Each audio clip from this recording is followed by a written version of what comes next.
Miles Keogh fight.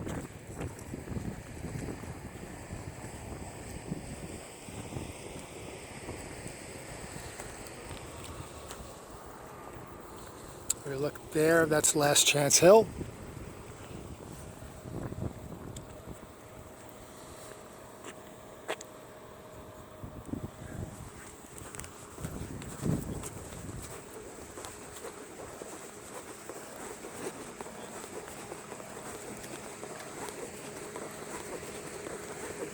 Can you fucking read?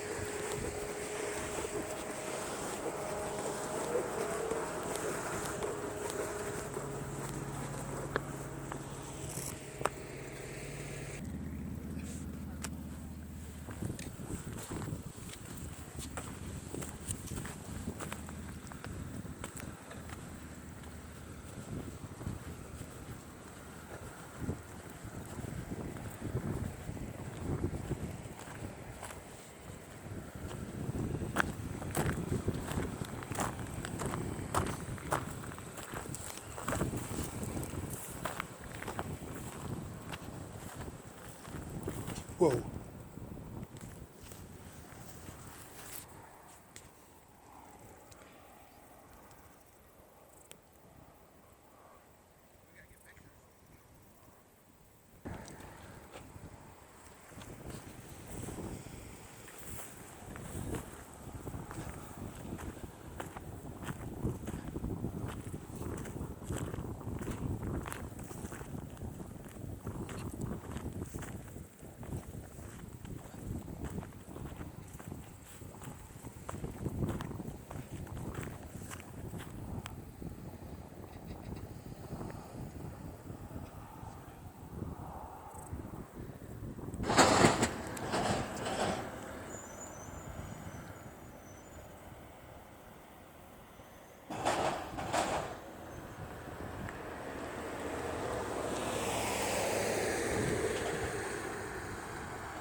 Front and to the right.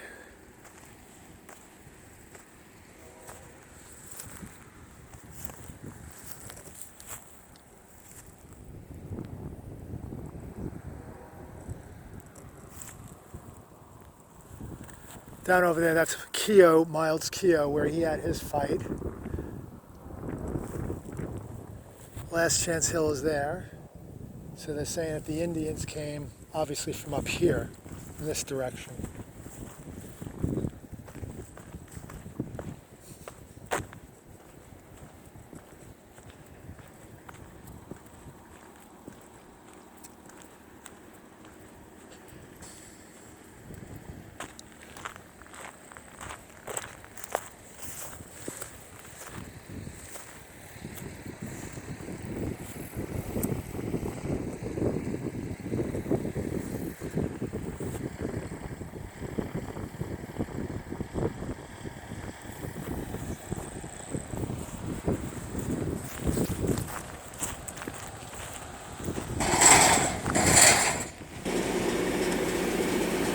Fucking rude people.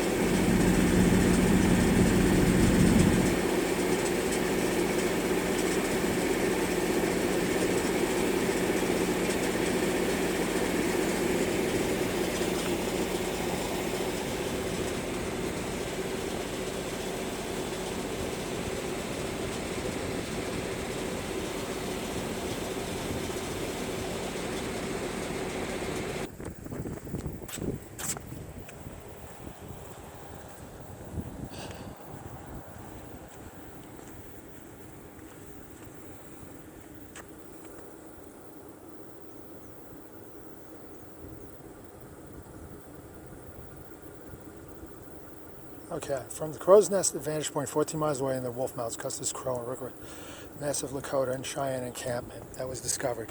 Custer abandoned plans for reconnaissance and a delayed attack. He divides his forces into 4 groups along Reno Creek, deciding to strike the village before it could scatter. As Custer's battalion approached the Little Bighorn Valley, He orders Major Marcus Reno approximately 175 soldiers and scouts to cross the river and charge. Custer, with approximately 225 soldiers and scouts, veer to the northwest and appear on the ridge to your left for their first view of the village. Okay, so the Wolf Mountains all the way out there. So he couldn't see the Indians, but they were across the river. And I guess that's Reno Creek. Now, he splits his forces, tells Reno to attack, and sends Benteen and Custer in a different direction.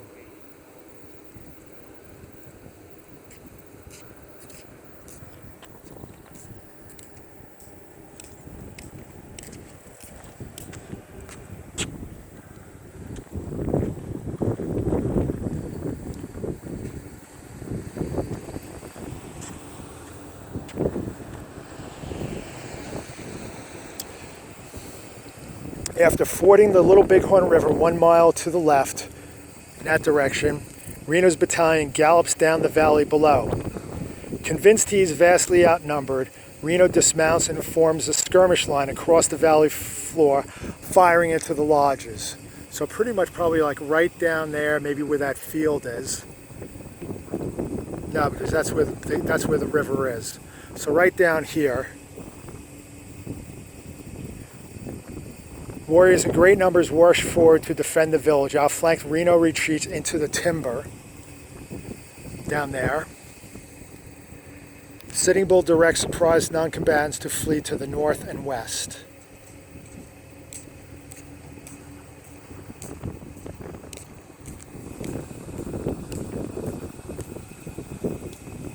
So that's where it originally started. And out there is the Wolf Mountains.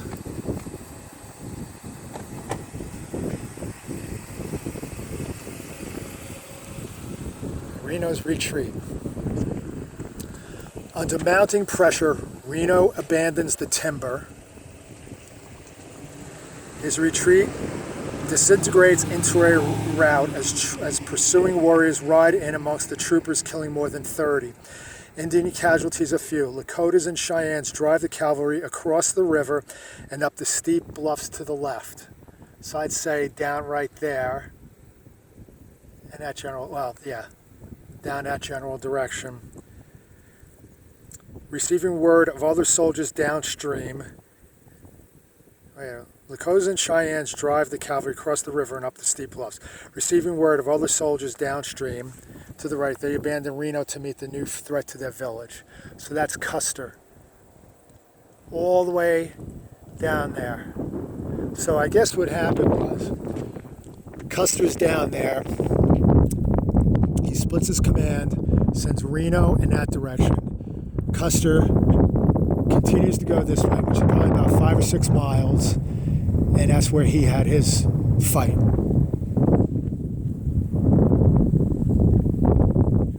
There's the Little Bighorn River. You can see it meandering, looping. Okay, so this is where Reno fled to. And Benteen eventually caught up to him.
Let's go this way.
God damn it.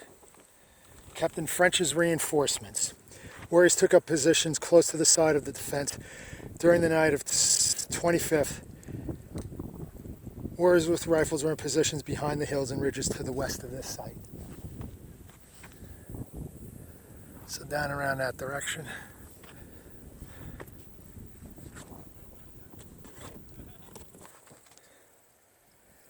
The only surviving doctor, Assistant Surgeon Henry Porter, collected the wounds, set up an improvised field hospital at this site now marked in a depression between here and the Reno Benteen Memorial. Oh, right there.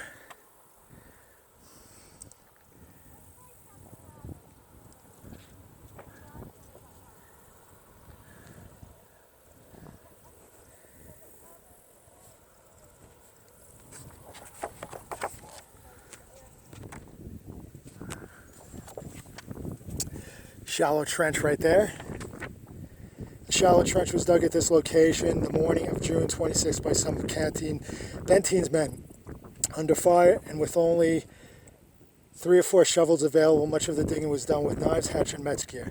Dead horses and mules were dragged up and laid at the parapet as they had to cover. This trench was restored in 1958 to its original dimensions.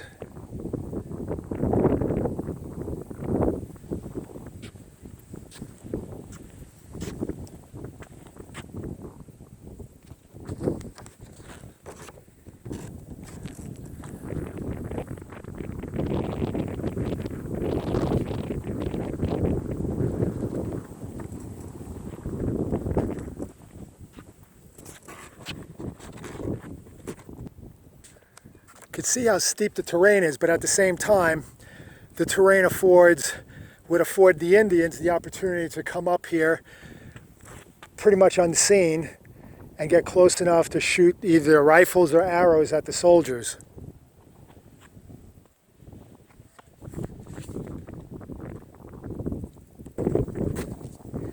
Charles Windolph, the last living soldier of the Reno Benteen contingent, pointed out the places where Jones and Metter were killed. Windolph died at the age of 98 in 1950. Wow. Thomas Metter.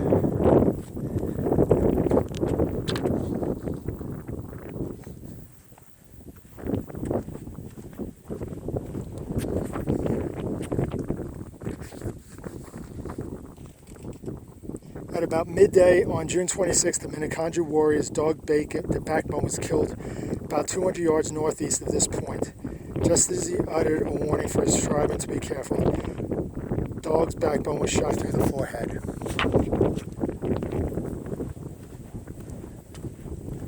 Oh, there it is.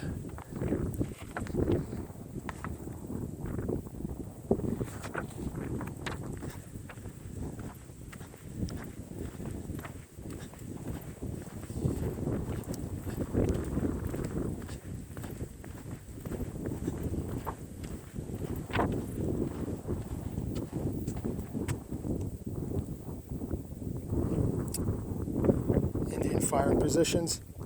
Looking south and east, you can see some of the Lakota and Cheyenne firing positions. Warriors occupied virtually all of the hilltops, many of the ravines. Yeah, well, it's understandable.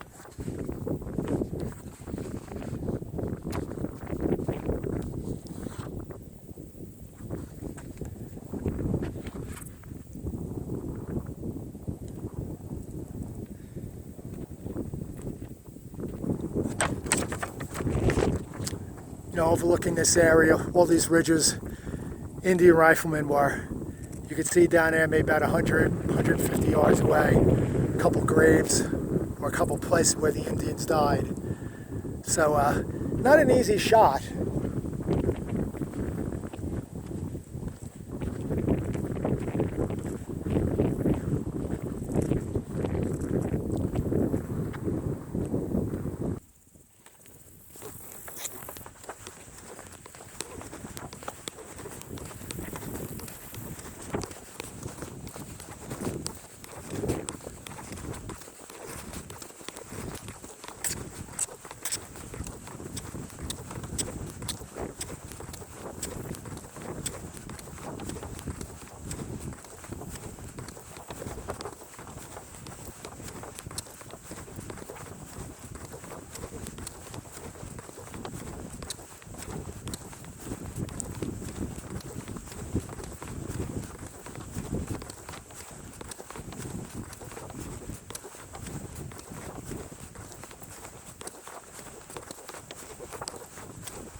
Okay, from the ridge to your right, all up there, Custer first saw the village.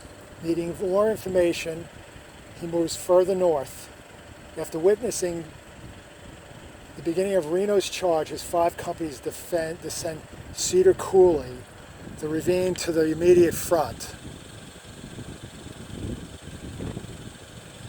After Custer's destruction, this promontory was occupied by Lakota and Cheyenne warriors who poured a deadly and accurate fire into Reno and Benteen's besieged troops. That's still a haul. I don't know, you know, that's a haul.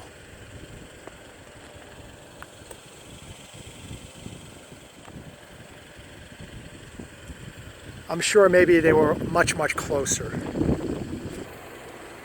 Okay, in an attempt to locate Custer, Company D under Captain Thomas Weir advances to this hilltop position without orders. Weir may have witnessed the conclusion of the battle 3 miles ahead.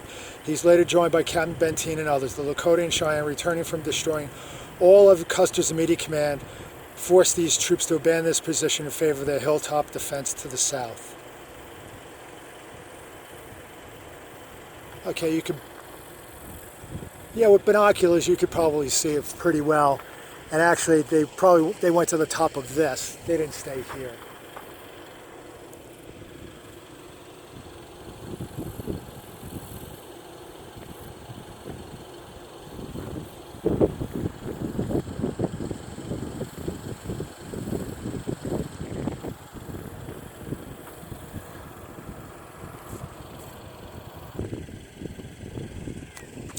After leaving Cedar Coulee, Custer descends toward the Little Bighorn River in the ravine ahead, known as Medicine Tail Coulee. Custer probably again divides his command. 3 companies likely ascend to the higher ridges beyond. 2 companies approach the river along Medicine Tail Coulee. Near here, Custer sends back a message to Captain Benteen to be quick. Most warriors are still engaged with Reno in the valley, yet some are aware of Custer's advance.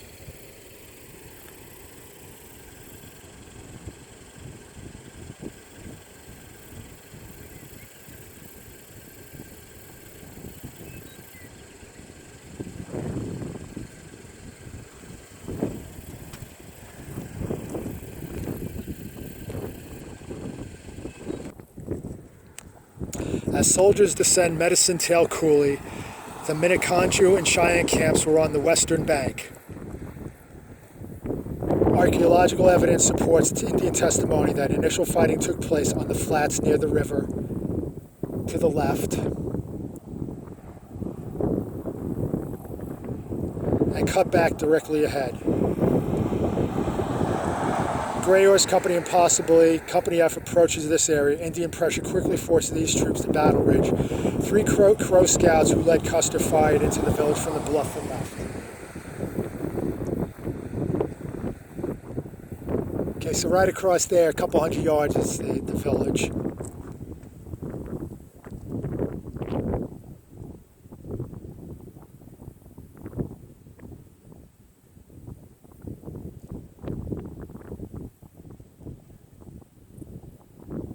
So the Indian village was over to the right, not over to the right, over where that red barn is. And right where those trees are is the river. After the brief encounter to the river, Custer's 2 companies retreat up the ravine to the right, over here, known as Deep Coulee. The remainder of Custer's command skirmishes with some warriors on the high ridge a half mile to the right. Seizing the initiative, Crow King, Gall, and 2 Moons lead warriors in pursuit of the retreating soldiers.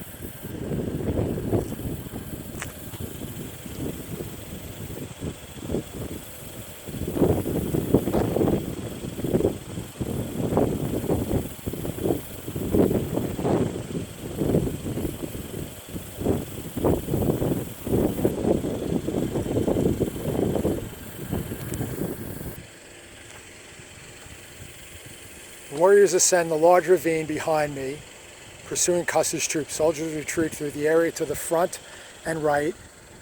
Indians position themselves along the ridge to the left, known as Greasy Grass Ridge.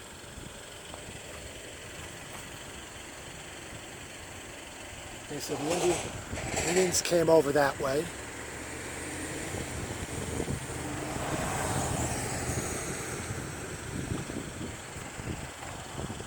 There's Last Chance Hill over there.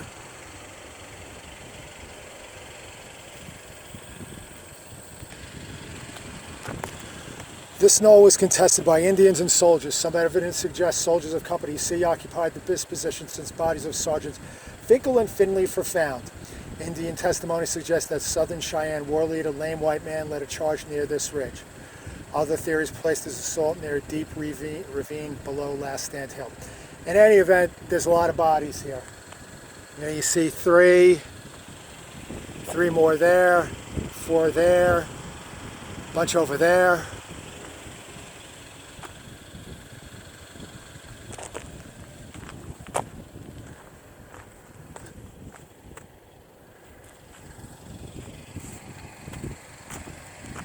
So little by little, the Indians are pressing the attack.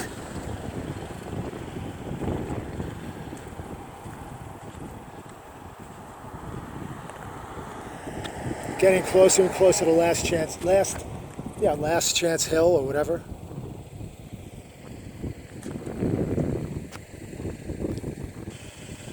Calhoun Hill. After separate skirmishing, Custer's command reunites here. Company L under Lieutenant James Calhoun skirmishes with Gall, Crow King, 2 Moons, and other warriors. From here, these soldiers could have attracted Captain Benteen's column and pack train. A Lakota and Cheyenne charge overruns this hilltop and stampedes cavalry horses held in a ravine to the left. So the Indians are pressing the battle. More and more casualties. We're only about maybe 150, 200 yards from the last position, and casualties are mounting. So perhaps Custer is thinking sooner or later he's going to have to make a last stand. So more and more bodies. Okay, the battle is being pressed. The Indians are pressing more and more. This is where Keogh Crazy Horse fired. The Indian charge shatters the Calhoun defense and crashes through the soldier position at the right, down there.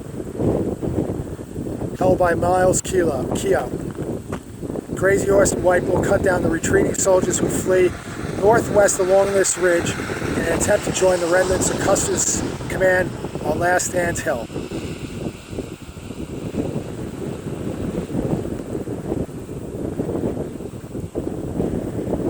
It looked as if Keogh must have attempted to make a stand on foot to enable Custer to get away, because he and his company died in one compact mass, whereas from here on the graves are scattered in irregular clumps and at intervals like those in the slaughter of buffalo.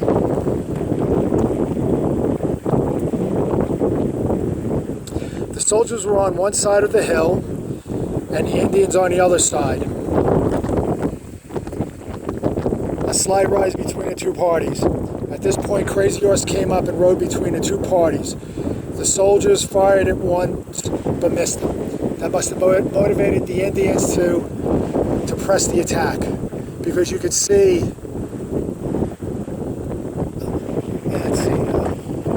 1, 3, 5, 7, 9, 11, 13, 15, 17, 19, about 40 markers right here, and maybe a few more clumped over them. But that's about it. And Last Stand Hill is about 200-300 yards away. Custer's command deploys in the current National Cemetery area and advances at the base and across the road before withdrawing to Last Stand Hill. Toward the conclusion of the battle, soldiers from company moved toward the deep ravine. Overwhelmed by warriors, including White Bull and He-Dog, these soldiers sought refuge in deep ravine or were killed there. Lame white man, Southern Cheyenne war leader, fell near here. Okay, so you can see the soldiers advanced there, but they were overwhelmed and then ultimately went to Last Stand Hill.